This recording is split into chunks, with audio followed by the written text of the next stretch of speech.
And we have some time for questions and answers, maybe 10-15 minutes time. If you have any questions, kindly identify yourself and specifically ask the question to that speaker that you want to. Please. Yes, Ms. Mahalingam. Microphone, please. I have a question, two questions, in fact, for His Excellency, the Ambassador of Turkmenistan to India, and also to Dr. Galluft. You know, in this Tapi pipeline, one major contested issue seems to be the custody transfer, 110 kilometers within Turkmen territory, and you will hand over custody only at the border. That would probably drive away any consortium which wants to build this pipeline and make this pipeline a non-starter. I want to know if you have a similar arrangement with China. When this pipeline goes into China, do you also deliver at the border? If not, why this discriminatory approach only to the Asia pipeline? That is one. And secondly, what kind of wellhead prices are we looking at, or delivered prices are we looking at? Is it going to be net back, or is it going to be crude linked? Is it going to be LNG parity? We would like, because price, as we all agree, is a critical issue. Affordability is a critical issue for India as much as it is for China. And for Dr. Galluft, you know, you said that it's OPEC which is calibrating its supplies because of this increased supply of tight oil from the US, and therefore prices are remaining high.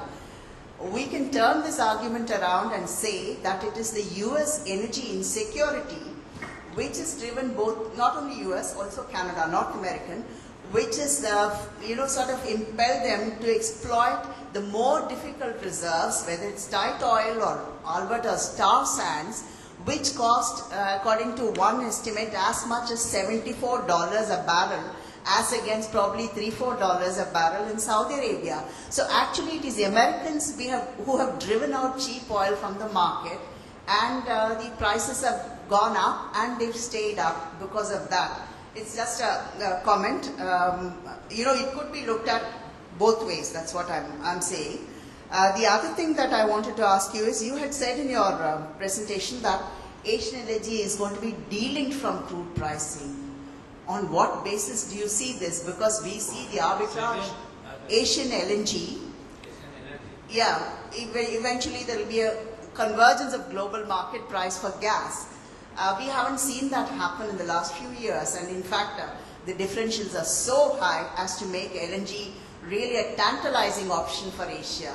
So on what basis do you say that it's going to be a convergence? Do you have any question for Mr.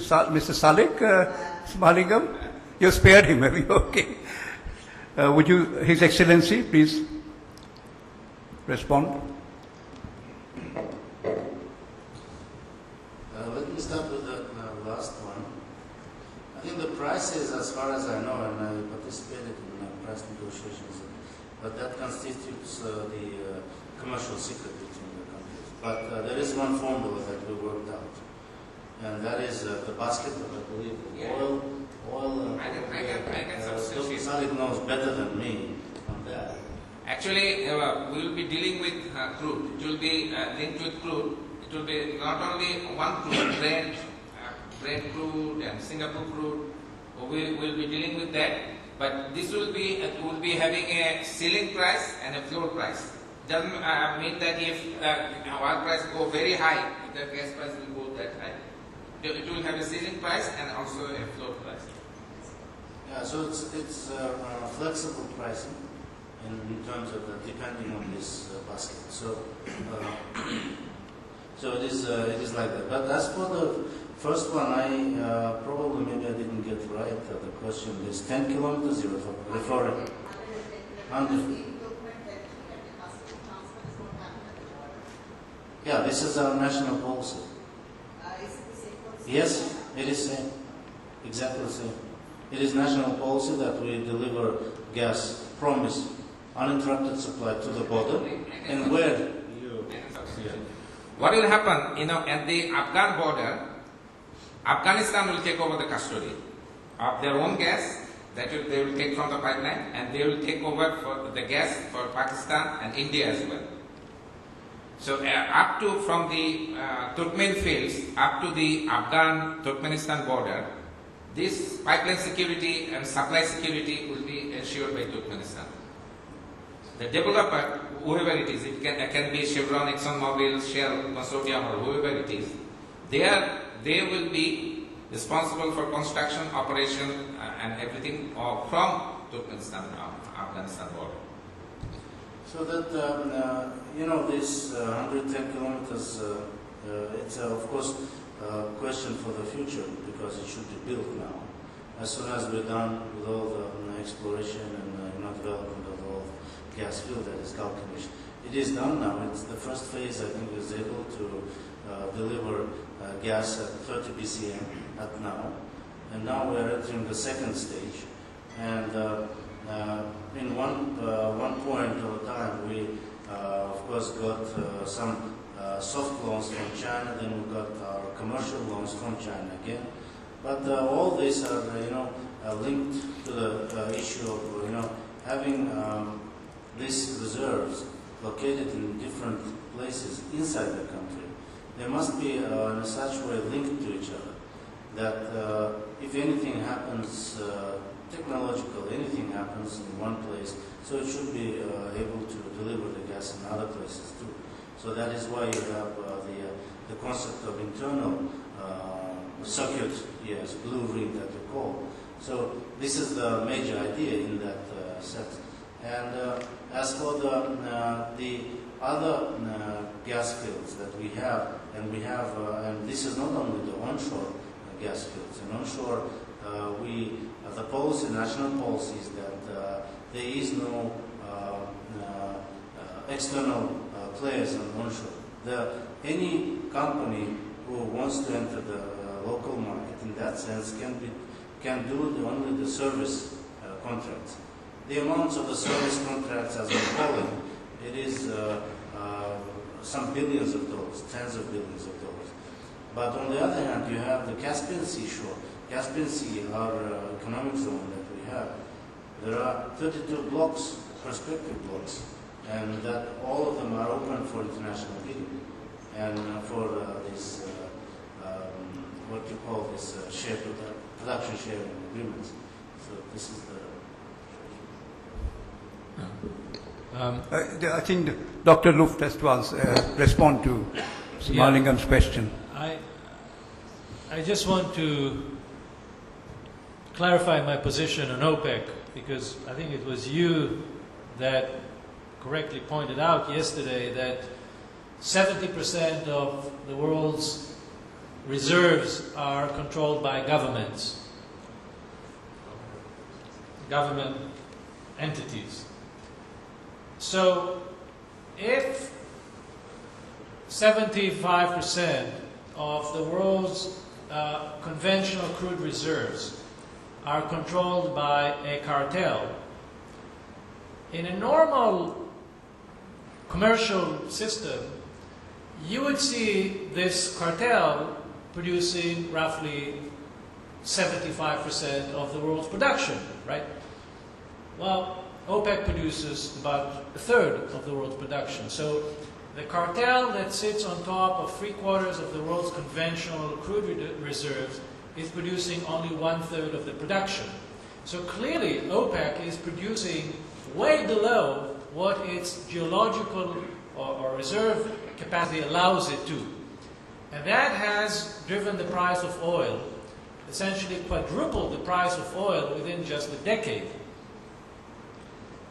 This $100 oil is what gave rise to the American oil boom. We wouldn't have tar sands, we wouldn't have Keystone Pipeline, we wouldn't have had shale, all of this, if not for $100 oil. At $20 oil, at $30 oil, at $50 oil, we wouldn't be talking about this. So if you would begin to track where this process starts, I would say the fact that government-controlled cartel-based system, which enabled the price of oil to elevate itself to unreasonable levels. They call it a fair price of oil. Of course, it is fair to them. It's not fair to the consumers to get the price jacked up 4 or 5 times within just a decade.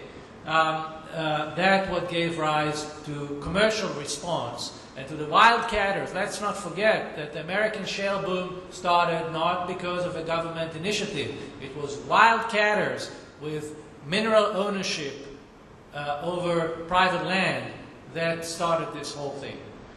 So I think that we are where we are now, and what needs to happen is, I think, that for OPEC countries to certainly increase the production of conventional crude. They will not do it for reasons that I mentioned before, but that would be the right thing to do. With regards to LNG, look, you're right, but also let's not forget that there has not been any LNG exports from the US. Not one iota of gas has been exported yet. We are now in a process of approving terminals. I could not tell you how many terminals will eventually be built. I can tell you that 6 has already been approved by the Department of Energy. I assume that by 2018 we will have 1, 2, maybe 3, maybe. And at that time you will see LNG flowing into the market. Now the question is, where is it going to go? The new approvals have something very interesting in them. It's the first time that we've seen approvals by the US government without destination requirement.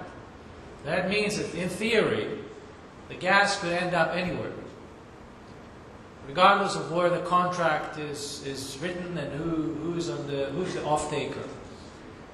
But my feeling is that you're more likely to see this gas ending in Europe than in Asia. I think some of it will go to Asia, but not as much as people expect. And a lot of it has to do also with how much we can ramp up gas production, how much gas will be retained domestically, lots of open questions. But is there any Russian governments? Pardon? Russian governments you're thinking such? Or long-term contracts? There will be long-term contracts simply because the capital investment is vast and those producers need to see the money back. But I think that no matter what happens with regards to Asia, it is long overdue that Asia has its own trading hub for natural gas.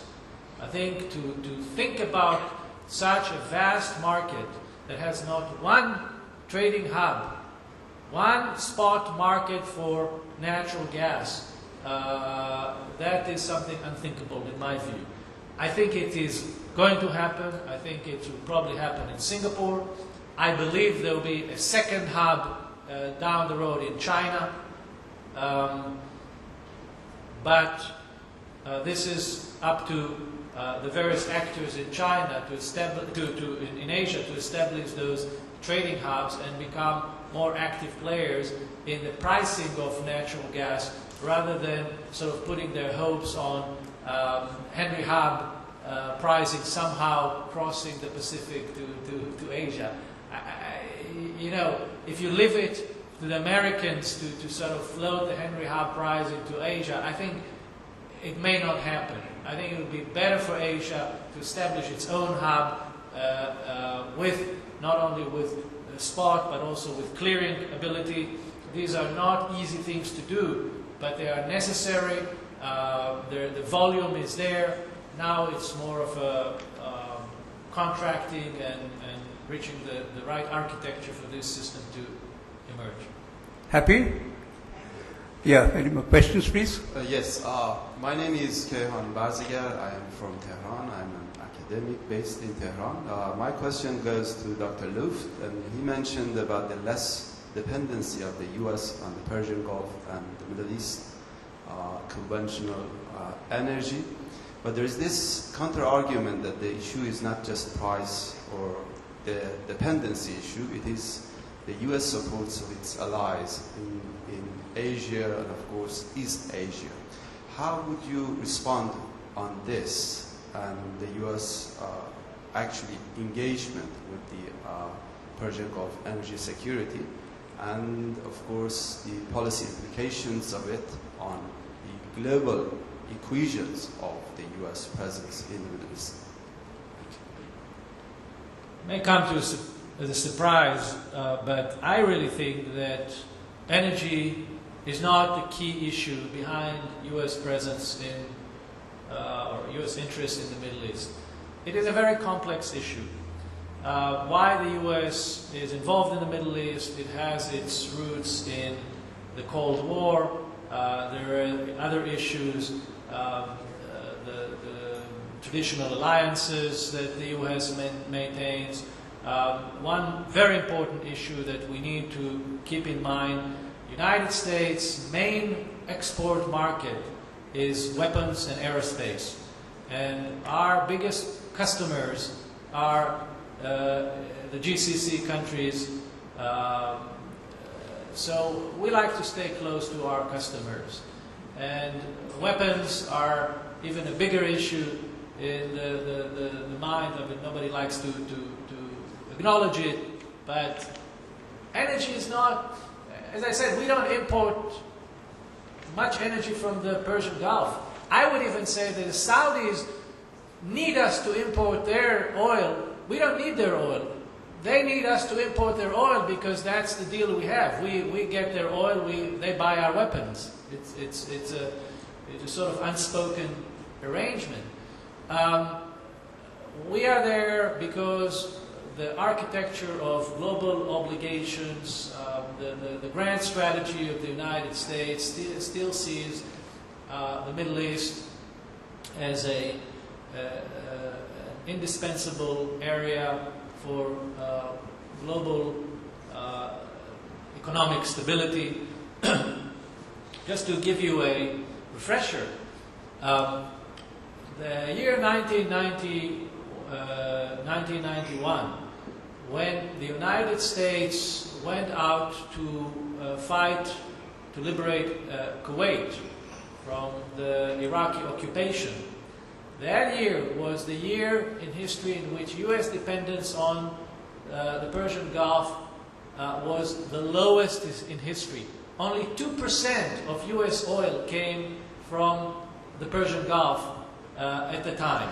So we were in a very, very good shape, and yet we went to this war, even though we had no need for certainly Kuwaiti or and what is important to understand is why.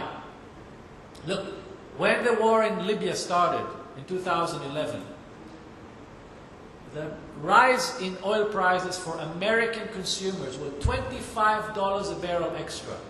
We had to pay, okay, we had to pay $25 extra per barrel, even though we imported zero oil from Libya. That shows you why we have an interest. Not because we need the energy, because we need the price stability. And that takes sometimes muscle, that takes aircraft carriers, that takes whatever it is. But we are a major power. We are the biggest military power in the world, and that brings obligations. And we have our obligation, and we're happy to fulfill those obligations. We would like to see some burden sharing, but if that doesn't happen, we will still continue to stick up by our commitments to the security of the region. Are there any other questions? Can I ask one question? Just for All right, yes, please. for my knowledge, for the Kuwait, after Iraq invaded Kuwait and the US went in, who paid for the cost of war? I have heard that Saudi Arabia was made to pay part of the cost of the war. Is it true? Saudi, well, first of all, it's not true. I paid, my family paid, American taxpayers pay the price. Very same to the second war, in which American taxpayers footed the bill. And if you look today, I read in the newspapers that the U.S. went to the second Iraq war to fight for oil. But any oil going to American companies? No. I see Russian companies, Chinese companies, I see everybody else, but not American companies. So we pay for the war. Other countries are more interested in Iraqi oil than American companies. Certainly we did not get any, the Exxons and the Chevrons did not get any concessions as a result of the fact that America paid for the war. But I guess that's the cost of being a global power, and maybe that will change one day when other countries are more interested in sharing the burden. But right now, America seems to be the only country that has the will and the means to invest in the security of the region. Now, some people say that this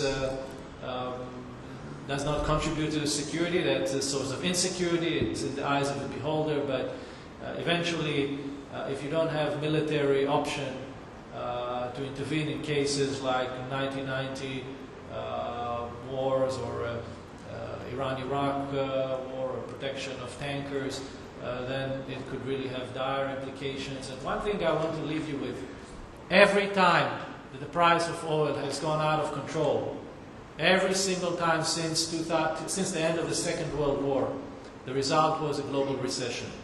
So we have to be very, very cognizant of this fact, that it's all easy to say, okay, let them sort it out.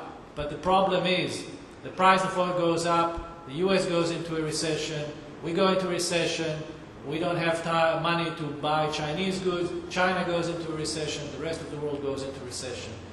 Oil has a key impact on the global economy, and we need to have a mechanism to ensure that the price remains under control. Maruf has a question. Maruf, please.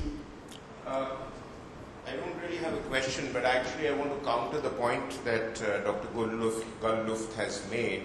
Let me put another perspective to it.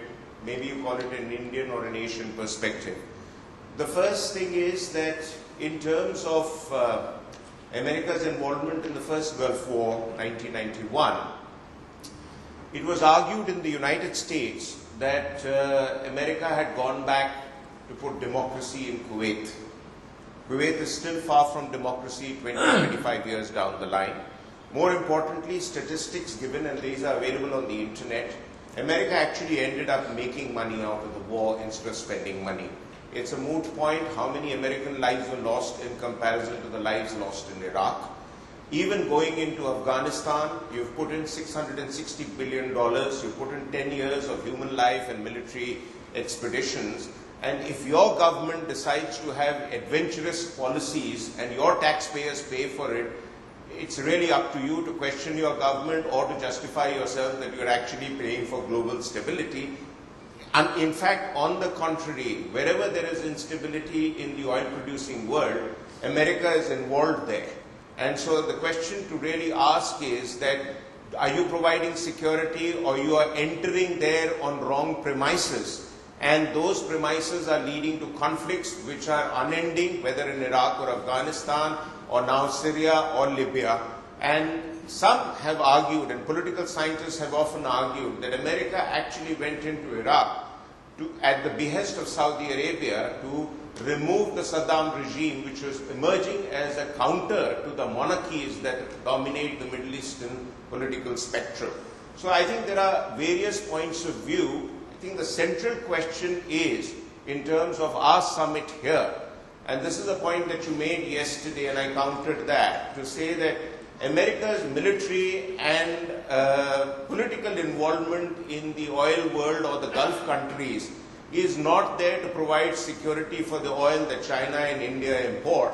It is there because you have chosen to be involved there. And you've answered that to some extent to say that it is your arms bazaar which really drives your political involvement in countries, and it is not so much as altruism or to provide protection to countries that import oil. Would you wish to counter that? No. I think that U.S. foreign policy is a very complex issue. I often tend to question many of those premises myself. But let me reduce it to a very basic question. Put aside altruism, put aside democracy, put aside good intentions. I don't buy all this. I'm a realist. The question is whether there is room for militarization of energy security, or militarization, or the use of military force as in the toolbox of international politics. Whether it is for commercial reasons, for human rights reasons, for whatever reason, that's in the interest of it's a bit, certainly in a democracy, that's an issue that it's a political decision, and we've seen the dilemma that the U.S. face now with regards to Syria. We are under a lot of criticism for not intervening militarily in Syria at a time where we see a human catastrophe unfolding there with a massacre of thousands of people. And the Obama administration has been under a lot of criticism for not stepping in and not taking, because that's probably the only country that considered seriously taking military action against Syria. So the nature of being a superpower is that you criticize, you're damned if you do and you're damned if you don't. You criticize if you act, and you be criticized if you don't act. And we still remember the criticism about Rwanda. We still remember the criticism about what happened in the Balkans. That, by the way, was the backyard of Europe, and yet the United States was the main provider of military force in the Balkan intervention, Kosovo, etc. I'm the last person in the world to attribute to the U.S. something that, ulterior moral obligations and democracy promotion and all this. I don't think that's the main consideration here. But there are times in which one has to step in. The intervention in Kuwait was not for Kuwaiti democracy. I don't know where you brought this from. It was about Security Council resolution. It was about the basic sovereign protection of a fellow member of the international community that was eradicated by an aggressive neighbor. And the U.S. stepped up, organized an international coalition, and reversed the situation. It did not claim any commercial deals. It did not step into Iraq, as was a lot of people expected this to happen. As you remember, President Bush Sr. Decided to stop the war and not move into Iraq and change the regime. It was purely in order to reverse this unacceptable aggression. So I think that I would like to see an international security system in which other countries are willing to put more hardware and invest more money in military forces, so that when the time arrives and we have to apply force, we will see other major powers like Japan, like Europe, like India, like China, also becoming part of the military architecture. I'm not happy at all with a situation in which we, American taxpayers, have to foot the bill for every time that there is a need for use of force.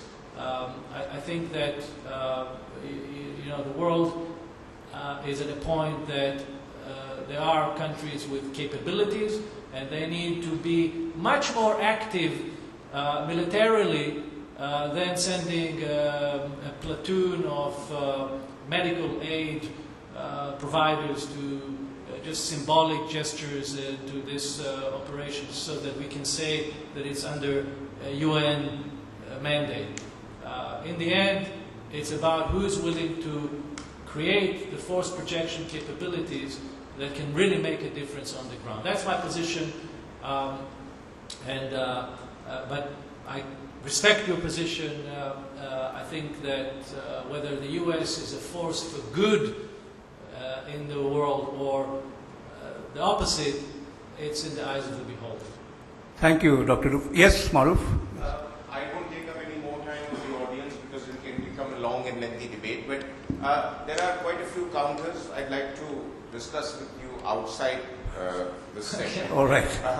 Because I know it exasperates the people, but let me tell you, America is the one who coined the term a coalition of the willing when you were not able to get a UN resolution in your favor in the intervention in Iraq the second time round.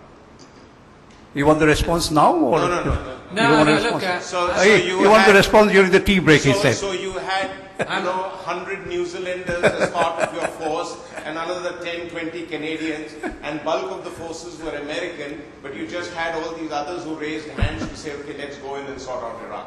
The energy security. I'm happy to address this as a token American in the room, but I would not want to abuse the time of this audience on an issue that is not directly related to energy security. Thank you. Thank you very much.